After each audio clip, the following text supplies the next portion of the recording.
Sahabat Rema yang dikasihi dan mengasihi Tuhan, renungan kita hari ini Jumat tanggal 23 Desember tahun 2022 diambil dari Injil Lukas bab 1 ayat 57 sampai dengan 66 dengan tema Namaku, Perutusanku.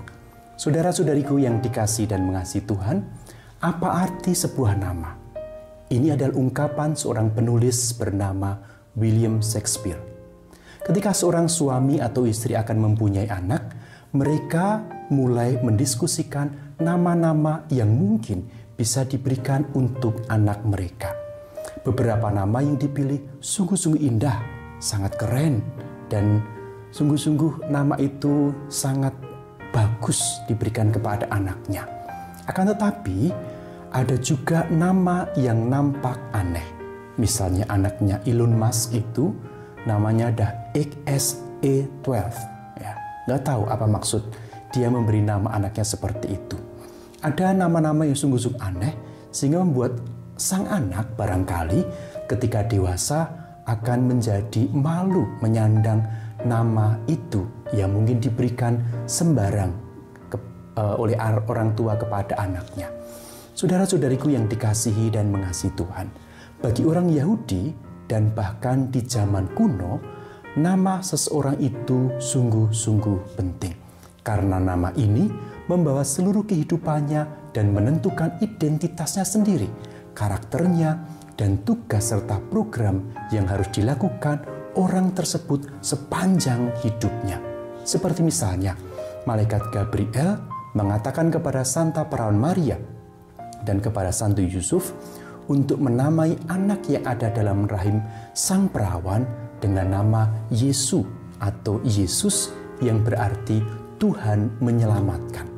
Ini adalah program dan tugas mengapa Yesus menjadi manusia, yaitu untuk menyelamatkan kita dari dosa dan kematian. Bagi kita, barangkali kesadaran akan pentingnya sebuah nama, terutama hanya untuk mungkin kita berpikir soal urusan-urusan dokumen-dokumen resmi kita. Kita mungkin mengalami serangkaian masalah dalam bersekolah, melamar pekerjaan, dan mendapatkan paspor dan lain-lain ketika ejaan nama kita salah. Saudara-saudara terkasih, bacaan Injil hari ini kita disuguhkan sebuah peristiwa dalam kehidupan Zakaria dan Elisabeth ketika mereka hendak memberi nama kepada anak mereka. Beberapa kerabat dan tetangga mereka menginginkan agar anak mereka memakai nama ayahnya. Hal ini lazim pada zaman itu. Tetapi Elisabeth dan Zakaria bersikeras untuk menamai anak mereka dengan nama Yohanes. Karena itulah yang dikatakan Malaikat Gabriel kepada Zakaria untuk menamai anak mereka Yohanes. Arti nama Yohanes atau Yehohanan dalam bahasa Ibrani adalah Tuhan itu murah hati.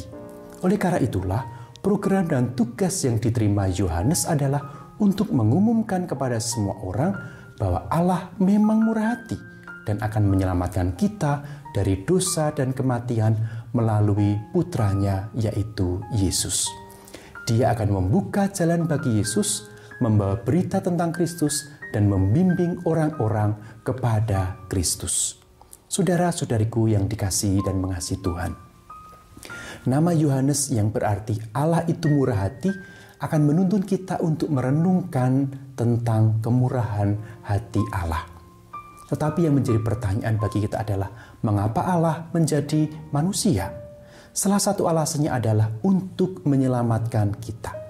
Tetapi ada alasan lain mengapa Allah menjadi manusia. Injil Yohanes mengatakan, karena begitu besar kasih Allah akan dunia ini, sehingga Ia telah mengaruniakan anaknya yang tunggal, supaya setiap orang yang percaya kepadanya tidak binasa, melainkan beroleh hidup yang kekal. Ini berarti bahwa Allah memberikan putranya sebagai hadiah dalam inkarnasi dan juga sampai mati dalam penyaliban karena kasihnya yang begitu besar kepada kita. Dan alasan lain mengapa Allah menjadi manusia adalah karena Dia sungguh-sungguh mengasihi kita.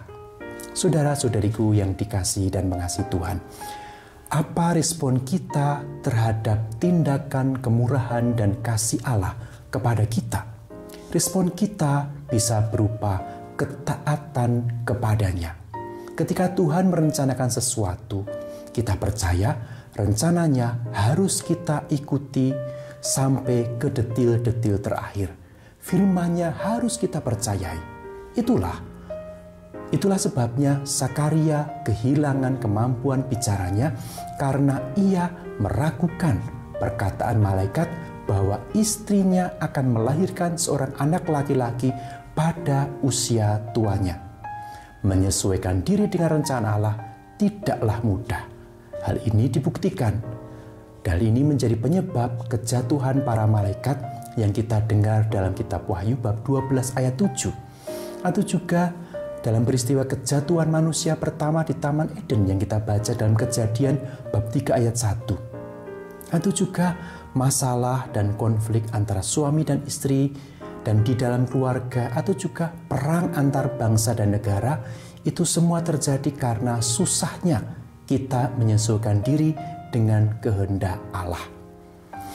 Menyesuaikan diri dengan kehendak Allah itu sulit. Juga menyesuaikan diri kita dengan kehendak seseorang itu juga sulit. Tetapi apapun yang ada kesesuaian kehendak, di sana ada kedamaian. Apapun yang ada kesesuaian kehendak, di sana ada keharmonisan, ada saling berbagi, ada cinta kasih.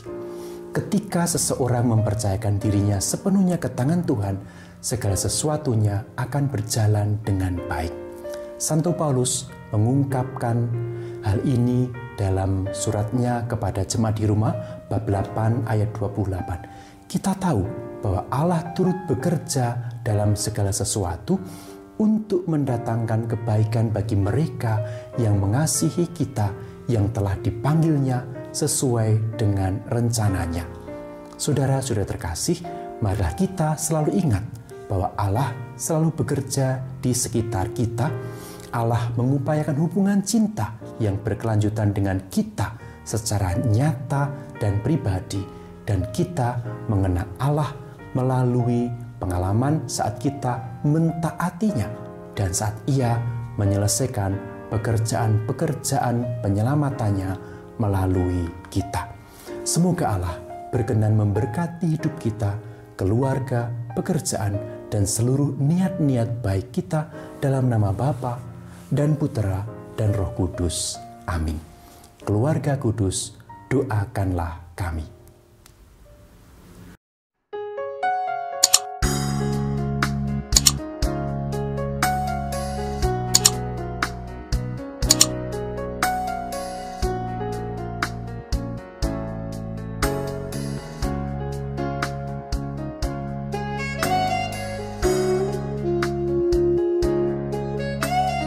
Sahabat Rema, sampai jumpa dalam program berikutnya.